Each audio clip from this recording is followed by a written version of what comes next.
तो जय हिंद बच्चों, मैं आज आपको बताने वाला हूं एपीएफसी के लिए और ईपीएफओ के लिए आपको कौन कौन सी बुक लिस्ट फॉलो करनी है उसके बारे में। तो बच्चे बार बार मुझे मैसेज कर रहे हैं कि इसके लिए कौन कौन सी बुक लिस्ट हम रेफर कर सकते हैं। तो मैं आज इसके बारे में कंप्लीट वीडियो बनाऊंगा और डिस्क्रिप्शन में आपको बिल्कुल क्लियर से बताऊंगा कि भैया ये किस तरीके से चीज़ें आप फॉलो करोगे तो आपका एग्जाम निकल जाएगा।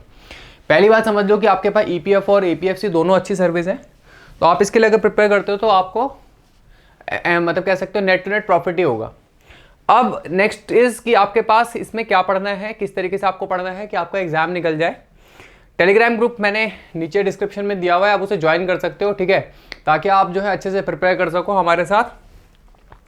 तो बुक लिस्ट में आपको बता रहा हूँ। पहले आपके पास जो है देखिए, सबसे पहली जो चीज़ आपको आने वाली है वो आपके पास है इंग्लिश।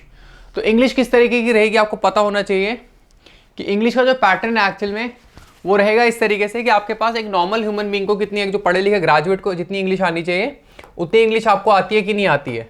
तो सबसे पहली बात तो ये क्लियर होनी चाहिए। तो जनरल इंग्लिश में आपके पास क्या आना चाहिए, to evaluate candidates understanding of English language, ठीक है। तो एक बेसिक अंडरस्टैंडिंग आपको है कि नहीं है, ये आपका ईपीएफओ का सिलेबस है, ईओ वाला, ठीक है, ये ईओ का सिलेबस है। दूसरा आपके पास है यूज ऑफ वर्ड्स, यानी कि आपके पास क्या वोकेबलरी के आपके पास, ठीक है। अगला आपके पास वोकेबलरी के अलावा आपके पास क्या है, फ्रीडम स्ट्रगल। तो फ्रीडम स्ट्रगल जब कहेगा तो आपके पास कहाँ से आएगा, 1858 से लेकर 1947 की ये बात कर रहा है। हालांकि आपको बेसिक मॉडर्न इंडिया पता होनी ही चाहिए, तो हम वो पढ़ेंगे ओल्ड एनसीईआरटी बेस पे। अगला आपके पास है current events and developmental issue. तो ये आपके पास 1.5 साल का अगर आप पढ़ लेंगे तो इनफ है, ठीक है। आपका कंसेप्चुअल भी और एज वेल एज आपके पास जो वनडे एग्जाम्स होते हैं सीजीएल टाइप उस तरह का, एसएससी के जो एग्जाम्स होते हैं उतनी जो वन वर्ड वाली आपके करंट अफेयर होती है वो भी। इसके अलावा इंडियन पॉलिटी है और इंडियन इकोनॉमी है, जनरल अकाउंटिंग है। इसके अलावा industrial relations and labour laws है, ये नीचे दिख नहीं रहा है क्योंकि यहाँ पे टैब है। तो industrial relations and labour laws है, तो इसके बारे में आपको रहेगा। ये आपका किसका सिलेबस है, आपका आपका एनफोर्समेंट ऑफिसर या फिर अकाउंट ऑफिसर का है। इसके अलावा जनरल साइंस है एंड नॉलेज ऑफ कंप्यूटर्स। तो जनरल साइंस और नॉलेज ऑफ कंप्यूटर्स के बारे में बात कर रहे हैं, ठीक है। इसके अलावा आपके पास जनरल एबिलिटी एंड क्वांट। तो आपके पास ये बेसिक आपके पास जो एप्टीट्यूड होना चाहिए और जो क्वांट जो आपके पास एसएससी से काफ़ी नीचे लेवल का रहेगा, इसके बारे में क्वेश्चंस पूछेगा। और इसके अलावा सोशल सिक्योरिटी इन इंडिया, और दैट इज इक्विवेलेंट टू आपके पास जो स्कीम्स हैं, ठीक है, गवर्नमेंट ऑफ इंडिया की जो स्कीम्स हैं रिलेटेड टू सोशल सेक्टर, ठीक है, वो आपको पूछेगा। तो ये आपके पास ईओ एओ के सिलेबस में मेंशन कर रहा है। तो मैं आपको बुक लिस्ट बताऊंगा, वीडियो को पूरा देखना। टेलीग्राम ग्रुप को आप लोग ज्वाइन कर लो, दिया हुआ है डिस्क्रिप्शन में, ठीक है। तो नाउ नेक्स्ट इज आपके पास वेटेज किस तरीके से रहेगी। आपके पास रिटन टेस्ट और इंटरव्यू का रेशियो 75:25 रहेगा, ये सबसे इंपॉर्टेंट बात है, ठीक है। तो आपके पास 75:25 का रहेगा रेशो, क्लियर। अगर आपका टोटल मेरिट 100 नंबर की फाइनल मेरिट बन रही है तो 75 नंबर जो है आपके रिटन टेस्ट में कैलकुलेट होंगे और 25% आपके इंटरव्यू में। इसके अलावा आपके पास जो एपीएफसी का सिलेबस है, आपका असिस्टेंट प्रोविडेंट फंड कमिश्नर का जो है उसके सिलेबस में क्या पूछा हुआ है, देखो ध्यान सुनो। एपीएफसी के सिलेबस में क्या क्या दिया हुआ है, आपका पहले दे रखा है जनरल इंग्लिश, फिर हम बात करेंगे कि मैचिंग कैसे कर सकते हैं दोनों एग्जाम को, आप किस तरीके से दोनों की एक साथ तैयारी कर सकते हो। वही है आपके पास workmanlike use of English और बेसिक्स ऑफ इंग्लिश लैंग्वेज, ताकि आप लोग बेसिक पढ़ा लिखे अंग्रेजी जानते हैं कि नहीं जानते एक नॉर्मल ग्रेजुएट होने के नाते। तो 20 क्वेश्चन आपके इंग्लिश के रहेंगे, तो आपको अच्छे से इंग्लिश आनी ही चाहिए। अगला आपके पास है Indian culture, heritage, freedom movement and current affair. अब देखो ध्यान से सुनना, ये आपके पास जो है कल्चर जो है आपके पास पोर्शन अलग डाल दिया है और हेरिटेज का पोर्शन अलग डाल दिया है, आर्ट एंड कल्चर आप कह सकते हो। फ्रीडम मूवमेंट आपका वही है, ठीक है, कहाँ से आपका 1858 के बाद से और 1947 तक के बीच में। आर्ट एंड कल्चर आप लोगों का ईपीएफओ से जो आपका अकाउंट ऑफिसर है उससे अलग हो गया, ठीक है। ईपीएफओ के अकाउंट ऑफिसर वाला जो एग्जाम है उससे थोड़ा सा अलग हो गया। इसके अलावा पॉपुलेशन डेवलपमेंट एंड ग्लोबलाइजेशन के, यानी कि आपके पास इको प्लस सोशियो का टॉपिक, ये आपके पूछ रहा है, इको प्लस सोशियो का टॉपिक है, ठीक है। एप्लीकेशन है सोसाइटी में इकोनॉमी के और कॉन्सेप्ट्स आपके ग्लोबलाइजेशन के। इसके अलावा गवर्नेंस एंड कॉन्स्टिट्यूशन के बारे में, ठीक है, present trends in Indian economy के बारे में। इसके अलावा accounting, auditing, industrial relation and labour laws and insurance, ये आपके पास लगभग किसकी तरह हो गया, आपका एओ की तरह हो गया। इसके अलावा basic knowledge of computer applications and general science, again science के बारे में बात करने लग गया। इसके अलावा elementary maths that is quant, statistics आपके पास basic statistics and general mental ability again reasoning, और लास्ट है आपके पास सोशल सिक्योरिटी इन इंडिया। तो ये सेम है, स्कीम्स के बारे में बात कर रहा है। ठीक है, अब मैं बताता हूं आपको कौन कौन से बुक्स रेफर करनी है। तो भैया देखो, एग्जाम निकालना तो पढ़ना तो पड़ेगा। अब पढ़ना पड़ेगा तो ये आपके बहुत अच्छी अपॉर्चुनिटी है, रैंक आपको मारनी है तो खूब मेहनत करेंगे तो हो जाएगा। तो पहले मैं आपको बात करता हूं आपका फ्रीडम स्ट्रगल या आपके पास मॉडर्न इंडिया से। तो आपके पास मॉडर्न इंडिया के लिए जो आप टॉपिक पढ़ोगे, जो बुक पढ़ोगे, ध्यान से देखना रेफरेंस। मॉडर्न इंडिया के लिए और आपका फ्रीडम स्ट्रगल के लिए जो आपके पास बुक्स आप पढ़ने वाले हो और जो हम कवर भी कराएंगे, वो ध्यान से देखो कौन कौन सी हैं। ये जो है पढ़नी ही पड़ेंगी। तो पहली आपके पास देखो स्पेक्ट्रम की आती है एक a brief history of modern India. ठीक है, स्पेक्ट्रम की गाइड है जो इसने 2-3 रेफरेंस बुक्स को ले लिया है और उसमें से एक कंबाइंड बुक बना लिया। इसके अलावा ओल्ड एनसीईआरटी की मॉडर्न इंडिया, आपको ये किसी भी इंटरनेट की साइट में मिल सकता है। और इसके अलावा सोशियोलॉजी के जो टॉपिक हैं प्लस हिस्ट्री के, जैसे आपके पास सोशल चेंज एंड डेवलपमेंट, इसमें विमेन ऑर्गेनाइजेशन वगैरह लिखी हुई है प्री इंडिपेंडेंस की, यहाँ से डायरेक्ट क्वेश्चन उठा के पूछेगा। इसके अलावा आपको ये जो सोशियोलॉजी की बुक्स हैं, इनसे आपको क्या मिल जाएगा, बेसिक एनसीईआरटी आजकल जो चलती हैं उसी में से है।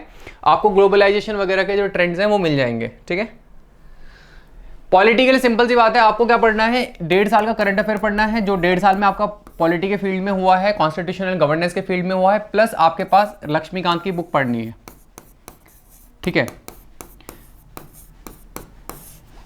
या इंडियन कॉन्स्टिट्यूशन एट वर्क है, एनसीईआरटी है इंडियन कॉन्स्टिट्यूशन एट वर्क, ये आप लोग बुक ले सकते हो।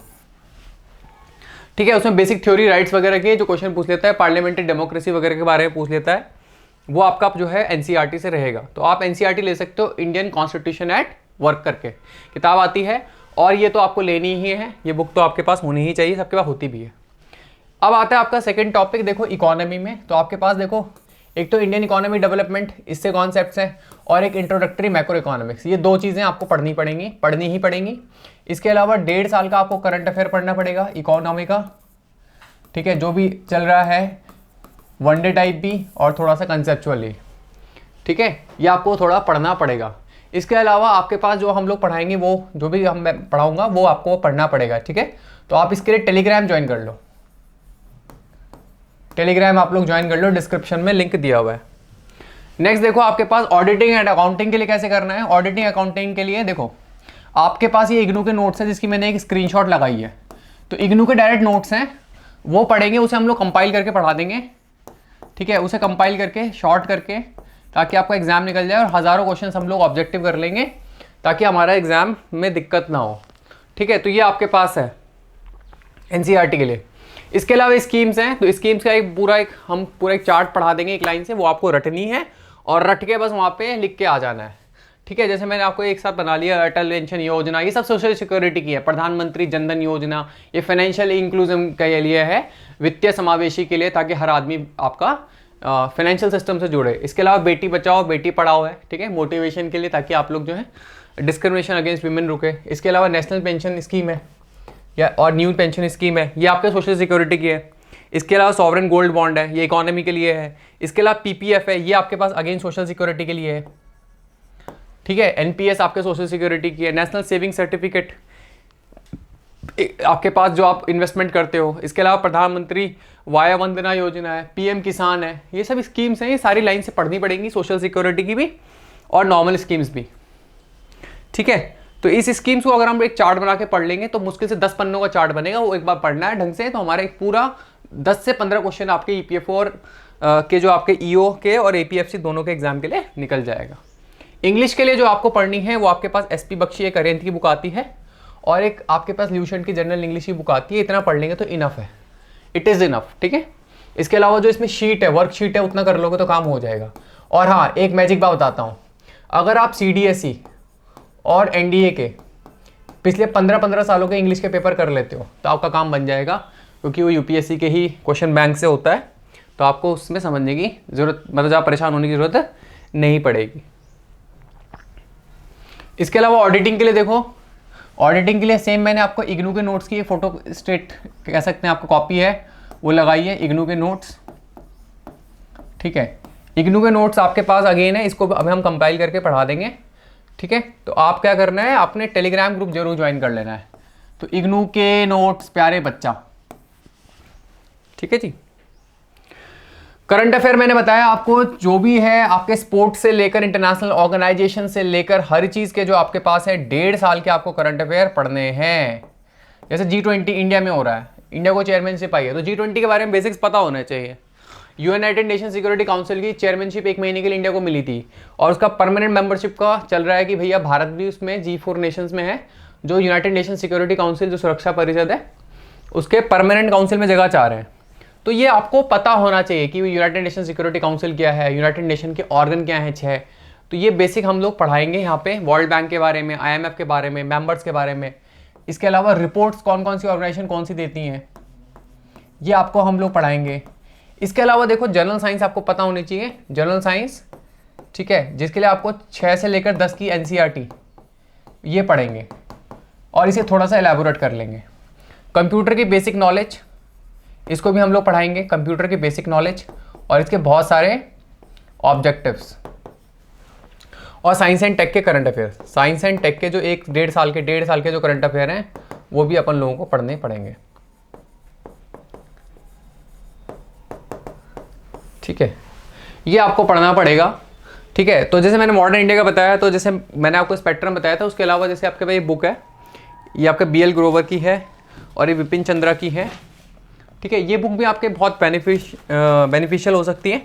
आप इस बुक को भी करेंगे तो आपको फ़ायदा ही होगा, नुकसान कुछ नहीं होने वाला, ठीक है।